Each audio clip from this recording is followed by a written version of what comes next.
Hello guys, welcome to my channel. Today I will show you some tips to fix Modern Warzone 2 not available. Purchase Modern Warfare 2 to have access to everything.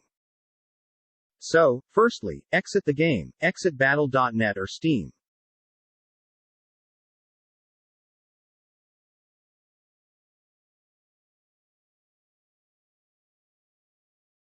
Relaunching battle.net or Steam.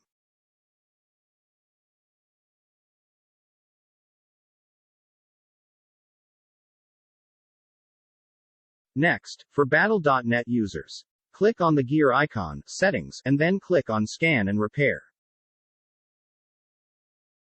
For Steam users, right-click on Warzone then pick Properties. Click on Local Files. Click on Verify Integrity of Game Files.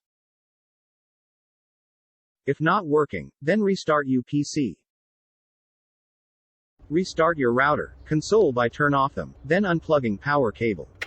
Wait from 1 to 3 minutes. Replugging power cable and turn on your router, console. Once done, relaunching Modern Warzone 2 and see if problem is fixed. If it still doesn't work, switch to another game and come back another time. Because this is an issue caused by the game publisher, it will be fixed soon in the upcoming patch.